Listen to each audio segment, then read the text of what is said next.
Good morning, my friends. It's a Think It Through Thursday, and welcome to another edition of 2 Minutes to Win It.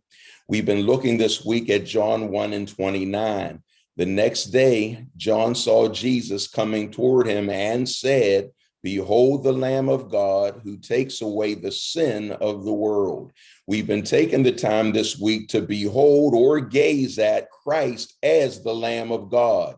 So far, we have seen that the Lamb of God represents the ability to follow. Jesus, the Lamb, followed the plan of God the Father perfectly down to every detail. We've also seen how the Lamb of God represents the humble. Jesus was a humble Christ. He never tried to exalt or raise his own profile. Frankly, he even silenced some of the others that tried to do it for him.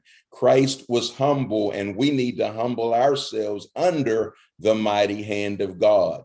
Today, let's look at the fact that the Lamb of God also represents gentleness.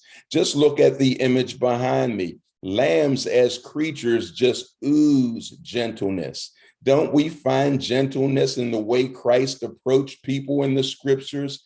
The Gadarene demoniac who he powerfully but gently delivered. Then there was the woman at the well that he spoke with in such gentle words of kindness.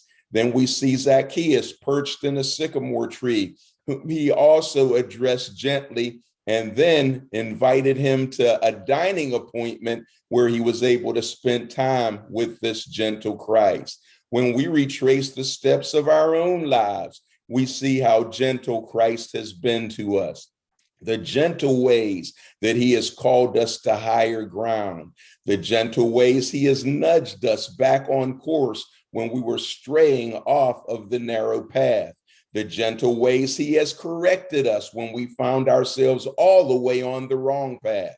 Now, when we're determined to stay wrong, the consequences of those wrong, rebellious choices are not always so gentle, but that's sowing and reaping. We will harvest from the seeds that we sow. However, the presence of Christ in our lives is a gentle presence.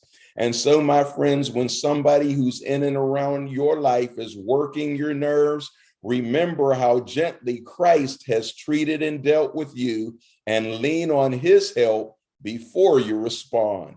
Blessings. I hope to see you tomorrow.